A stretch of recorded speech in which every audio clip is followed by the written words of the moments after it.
spectacles. Les organisateurs du rallye des Garrigues avaient transposé à la française une épreuve typiquement britannique, le rallye sprint. Un festival de dérapage et glissades en tout genre. Le sport-spectacle à l'état brut. Les pilotes partent par série de 4 toutes les 5 secondes et que le meilleur gagne.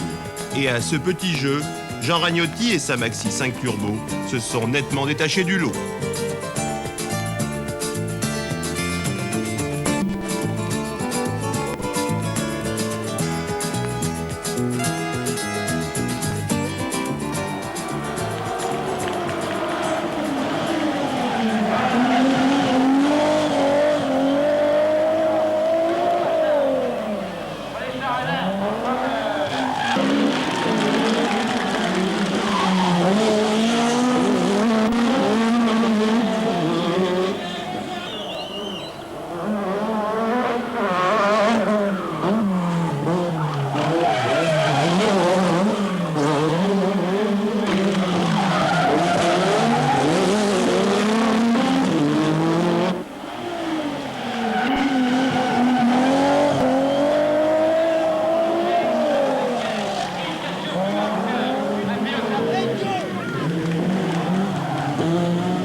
La fameuse Maxi 5 Turbo, la voilà. Plus de 300 chevaux, un look différent incluant 2 phares longue portée supplémentaires.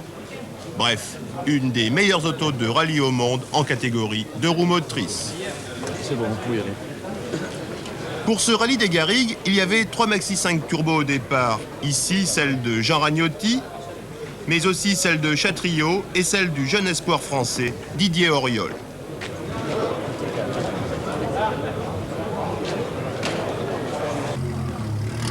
Retenez bien le nom de Didier Auriol. Ce jeune pilote, avant longtemps, fera parler de lui.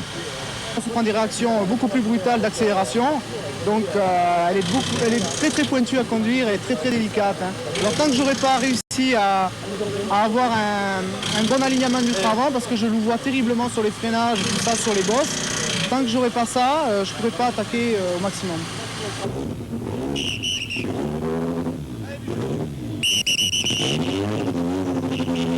Malheureusement, ces 3 autos devront jeter l'éponge sur panne mécanique. Celle de Chatriot brûlant même entièrement à la suite d'un court-circuit dans le faisceau électrique.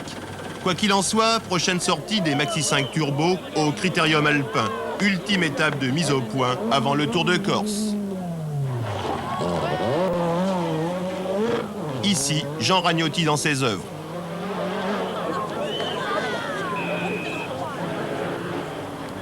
Vous le savez sans doute déjà, Fréquelin a remporté le rallye des Garrigues. Aussi, pour le plaisir, voici du spectacle avec les meilleurs dans la même épingle.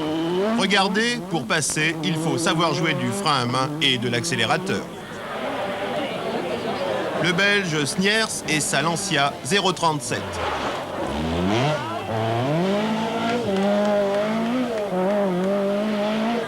Béguin et sa Porsche 911 seront toujours en bagarre pour la première place, mais avec une auto visiblement moins efficace que la Manta de Fréquelin. L'Allemand Demut démontre ici à ses dépens que l'Audi Quattro est quand même un sacré gros camion à piloter.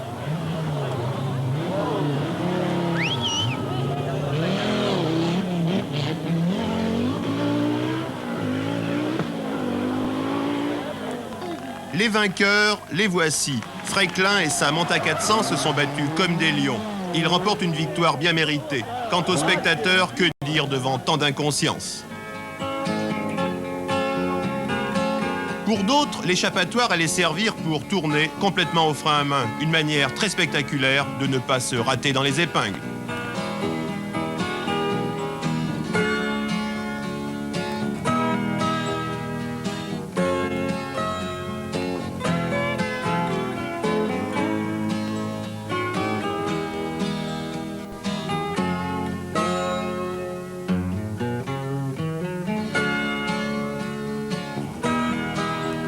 Béguin, lui, ne perd pas une seconde, mais malheureusement pour lui, la Porsche n'est pas exactement l'arme absolue pour gagner en rallye. Une fois encore, fanatiques de rallye, regardez. C'est un cas typique de ce qu'il ne faut pas faire. Si le pilote se loupe ou si les freins faiblissent, c'est la sortie de route au milieu des spectateurs avec toutes les conséquences que cela implique. Alors, si vous aimez le rallye, si vous souhaitez que celui-ci vive longtemps, essayez quand même de vous mettre hors de portée des autos. Le rallye est un fabuleux spectacle, mais très dangereux. Alors, par pitié, prudence.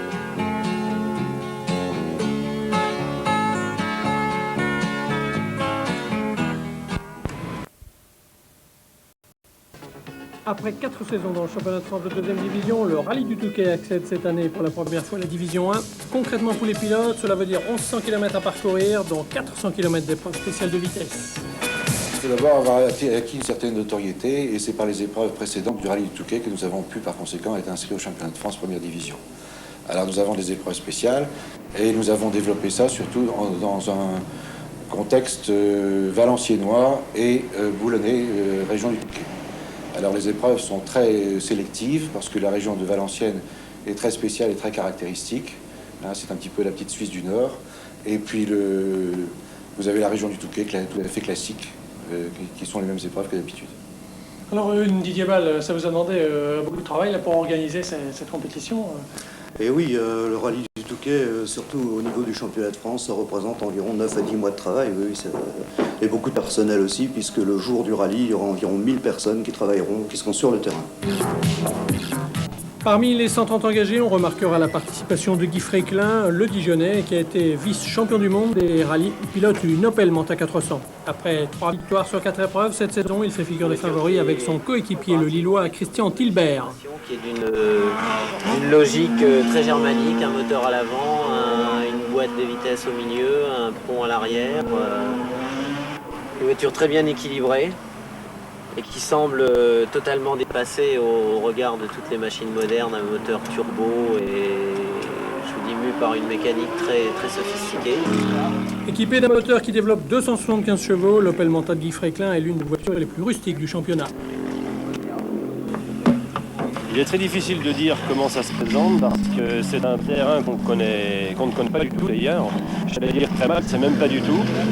Avec des différences d'adhérence entre les épreuves spéciales qui sont énormes. On a de temps en temps un revêtement très adhérent et par moments des revêtements qui sont très très glissants. C'est très piégeux, c'est surtout très rapide, très étroit et on a énormément de mal à faire un choix de pneumatique qui soit l'idéal pour ce genre de terrain. Les épreuves chronométrées ont été reconnues à satiété par Fréquelin et Tilbert, mais pas pilote qui veut. L'ingénieur allemand de chez Opel en a fait l'expérience hier à Croix. On est venu faire des essais avant le rallye. Il est rare qu'on fasse des essais aussi tôt que ça avant le rallye. Et là, on a en plus des essais de dimension de pneus. Michelin nous a sorti une nouvelle dimension de pneumatique qu'on doit essayer par rapport à l'ancienne dimension. Ce qui fait que ça fait un casse-tête de plus. Multiplié par le nombre de gommes différentes, vous voyez un peu ce que ça peut donner. Guy Fréquelin aura donc fort à faire face aux puissantes Renault Maxi 5 Turbo de Chatriot et d'Oriol, ainsi qu'à la Ferrari de Francis Vincent. Le sport et le spectacle n'en seront que plus assurés tout au long des 29 épreuves spéciales du parcours de Valenciennes au Touquet, qui prendront le départ de Masson de Valenciennes. Outre le Lillois, le Doisien Philippe Bernier et sa R11 Turbo devraient faire parler de lui. Tout comme le Tourquenois Jean-Marc Ivens et sa Samba Rallye. Quant à Claude Pécurio, il a fait parler de lui cette saison avec sa Golf GTI. Mais une mention spéciale était accordée à Alain Bénard avec sa vieille Ford Escort. Quant à Dominique Perrard et à sa Talbot Lotus, il est un peu le challenger de Bernard Maton. Enfin, on suivra l'équipage féminin emmené par Dorothée Jacquemin.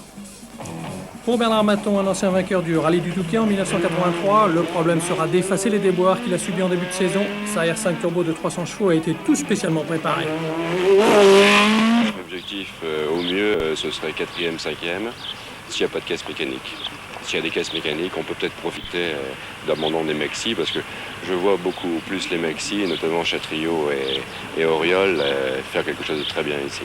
Alors votre voiture, elle a été tout spécialement préparée là, pour ce rallye ? Disons, on a fait un petit effort, nos sponsors nous ont bien aidés d'ailleurs. La voiture, elle est au maximum de sa forme pour une Tour de Corse. L'Armentiérois Dominique Pérard sera également à surveiller de près avec sa Talbot Lotus qu'il a conduit avec tempérament et autorité. N'a-t-il pas vaincu cette saison Maton au rallye de Béthune? Quant au Tourquenois Jean-Marc Evans, il devrait batailler ferme avec sa Samba Rally qu'il avait conduite à la victoire au rallye d'Aire-sur-les-Lys. Mais pour le Touquet, sa voiture risque d'être un peu faible. Pour moi, le Touquet est quand même un rallye excessivement rapide. Bon, moi, je suis en vitesse de pointe à 160 km/h. Bon, des grosses autos vont prendre le plus de 200, si c'est pas 220. Cette épreuve n'est pas spécialement pour moi, pas du tout. Disons, le Valenciennois est très chouette. Le Touquet, c'est ultra rapide et je pense me situer assez loin par rapport au premier. C'est dommage. Quant à Dorothée Jacquemin et à sa Talbot, elle aura fort à faire face aux équipages féminins d'usine. Par ailleurs, on attendra avec intérêt la performance de Claude Pécurieux sur sa Golf GTI Groupe A, tout comme on attend au virage du doisien Philippe Vernier et sa Héronce Turbo. Et là, donc, on est un petit peu mal placé, donc il faut absolument qu'on fasse un bon résultat au rallye du Touquet, c'est indispensable. Là, vous avez reconnu amplement, votre voiture est neuve? Oui, elle est toute neuve. On a bien reconnu, car si on ne reconnaît pas le rallye du Touquet, ce ne sont pas les autres que l'on pourra reconnaître. Donc celui-ci, on l'a très très bien travaillé. Alors le parcours, vous sied Un peu trop rapide tout de même, je crois qu'il fera la part belle au GTV et autres BMW. C'est un petit peu trop rapide pour nous. Enfin, il faudra suivre le petit poussé du rallye, le Lillois Alain Bénard et sa Ford Escort vieille de 10 ans. Son budget 10 000 francs, un pilote qui ne veut pas seulement participer. Avec l'exploit de Guy Fréquelin.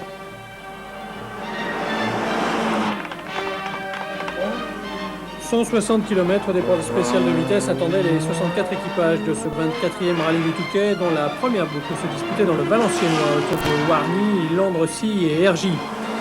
Et d'entrée de jeu, et comme on pouvait s'y attendre, on assistait dès les premières spéciales à un duel serré entre l'Opel de Guy Fréquelin et les Renault Maxi 5 Turbo de Chatriot et d'Oriol, les voitures les plus puissantes du rallye se trouvant aux avant-postes.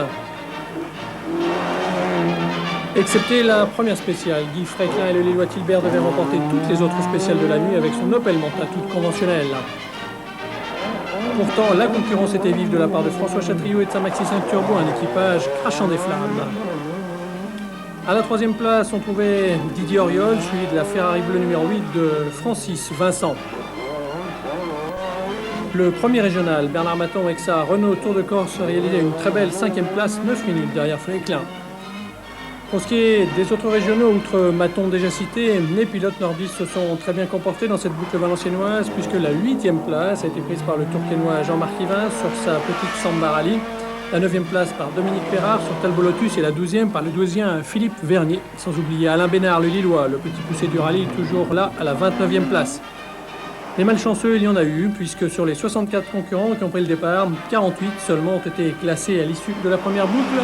Ont disparu notamment Dorothée Jacquemin, Claude Pécurieux et le Calaisien Bernard Vérac. Et au petit matin, rien n'était donc joué, mais Guy Fréquelin possédait néanmoins 3 minutes 15 d'avance sur François Chatriot.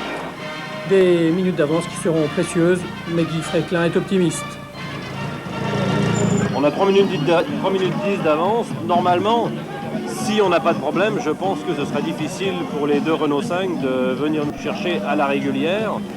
Encore que dans les épreuves spéciales du Touquet, c'est beaucoup plus rapide. Ils pourront exploiter beaucoup plus facilement la puissance et certainement qu'ils pourront se rapprocher un petit peu.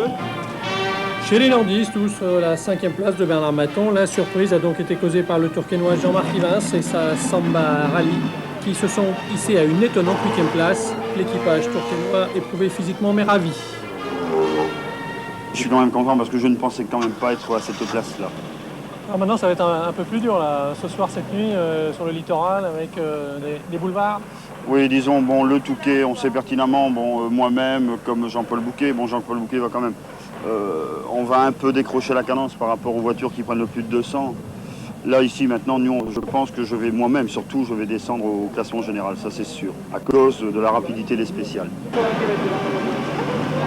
250 km d'épreuves spéciales de vitesse attendent donc les 48 rescapés de cette nuit, auxquels se sont ajoutés à la mi-journée à Lille une cinquantaine d'autres pilotes.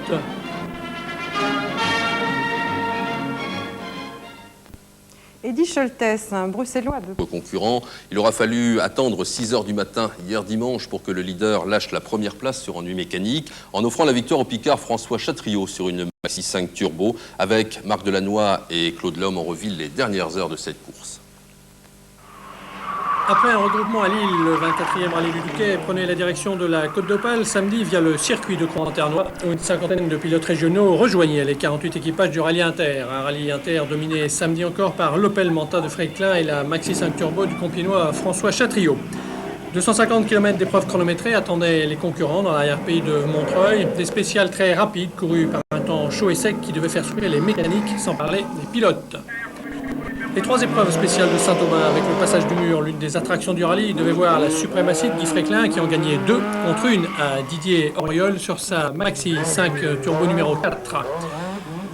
Le méridional Alain Oreille sur R11 Turbo oscillant entre la 4e et la 10e place au cours des spéciales de la nuit.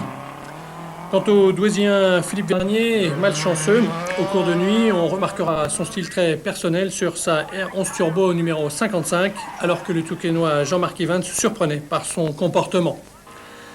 Après les 3 spéciales de nuit, les positions étaient bien établies lorsque les concurrents parvenaient après minuit au parc d'assistance du Touquet. François Chatriot et sa Maxi 5 Turbo comptabilisaient toujours un peu plus de 3 minutes de retard sur l'Opel Manta de Guy Fréquelin et du Lillois Tilbert. Guy Fréquelin, qui par 2 fois dans la journée avait dû procéder à des changements de boîte de vitesse, inutile de le dire, dans des temps records. La bonne humeur n'étant pas un rendez-vous en faux. C'est juste après le lever du soleil que la décision s'opérait. François Chatriot et sa Maxi 5 Turbo, forte de ses 360 chevaux, profitaient des ennuis mécaniques de Fréquelin pour refaire son retard sur le leader du championnat de France. Derrière, Didier Auriol, également sur Maxi 5, très en forme et très combatif, emportait 3 des 4 dernières spéciales. Quant à Guy Fréquelin, ses ennuis apparaissaient dans la 26e spéciale, ennui dû à un desserrement de palier de Villebrequin. Résultat, son Opel Manta a parcouru les 3 dernières spéciales au ralenti. Quant au méridional Alain Oreille sur sa R11 Turbo, il terminait l'épreuve à la 4e place du classement général en enlevant de plus la première place du groupe A. Le premier nordiste, c'est l'inattendu Jean-Marc Evans qui se place à la 5e place. Quant à François Chatriot, sa victoire s'est dessinée tôt à l'aube. À l'aube, oui, quand Guy Fréquelin a commencé à avoir des problèmes de moteur sérieux, on a commencé à se dire que ça pouvait nous sourire. Mais le gros problème, c'est que notre voiture était elle-même un peu fatiguée et que Didier Auriol était très près de moi, donc la fin de course a été éprouvante. Mais là, vous avez terminé avec toute votre capacité là, de moteur Non, le moteur n'a plus du tout les chevaux qu'il avait au départ et l'embrayage est très fatigué, donc il fallait doser en permanence tout en attaquant puisque Didier Auriol était tout près de moi et ça s'est dessiné dans les 2 dernières spéciales. C'est dur ce rallye du Touquet par rapport aux autres compétitions? C'est dur parce que c'est long, peut-être un petit reproche, ça manque un peu de rythme, il y avait un peu beaucoup d'attente, donc on perdait le rythme et ça a été très long, très dur. Voilà, dans notre magazine des sports, juste après ce journal, Marc Delannoy nous racontera. Samedi sur l'Esplanade, il était encore 5e au classement général et puis un joint de culasse s'est rompu dans la traversée du Ternois, le 4e cette saison. Plus heureux en début de soirée, ici au mur de Saint-Aubin, l'équipage touquenois Yvain se massait sur 100 barres à rallye, tout comme Dominique Perrard, très accrocheur sur sa Talbot Lotus. Quant à Philippe Vernier, sur R11 Turbo numéro 55, le pilote douaisien attaquait les spéciales du crépuscule avec la hargne qu'on lui connaît dans un style très personnel. Après minuit, au parc d'assistance du Touquet, c'est la fébrilité. Dominique Perrard sera en course jusqu'aux premières heures de la matinée avant de disparaître après une sortie de route dans la spéciale du Pontieux, voiture détruite. Dans le candouésien, c'est un peu la nervosité qui règne pour changer les plaquettes de frein. Malheureusement, Philippe Vernier et sa R11 Turbo seront contraints à l'abandon dans la nuit noire après une cassure du triangle de roue. Bref, au petit matin, le premier nordiste en course, c'est l'inattendu Jean-Marc Evans qui mène avec maestria sa Samba Rallye vers la 5e place. Une performance remarquable pour cette première participation dans un rallye de première division. Je ne croyais pas du tout finir cette place-là et je suis très très content. Très. Tout a bien marché Tout a bien marché. On a eu une petite alerte dans la nuit de vendredi avec une fuite d'huile. Les mécanos ont réparé ça très rapidement. Et depuis, tout va bien. Tout va très très bien. Alors, votre impression après ce premier championnat de France en première division pour vous? Disons, moi-même ainsi que toute mon équipe, mon navigateur Jean-Marc Massé, on a appris énormément de choses. Bon, le niveau est très très élevé, ça va de plus en plus vite. On a eu la misère un peu à suivre la cadence. Après, bon, on a dû faire comme eux, rentrer dans le jeu, changer beaucoup de choses, les pneus, etc. etc. Et on s'est aperçu que le niveau, bon, on pouvait un peu suivre la cadence dans notre cylindrée. Je me suis battu avec Jean-Paul Bouquet et c'était surtout mon objectif. Bon, il n'y a pas eu de chance, il a cassé, je ne sais pas quoi. Mais disons, on s'est battu quand même et on a fait de bon temps avec lui. Quant au Lillois Alain Bénard sur Ford Escort, c'est une surprise de le retrouver à la 19e place. Le contrat qu'il s'était fixé a été mieux que rempli. Au total, 13 pilotes nordistes terminent ce rallye du Touquet parmi les 31 rescapés de la dernière nuit. Merci Marc.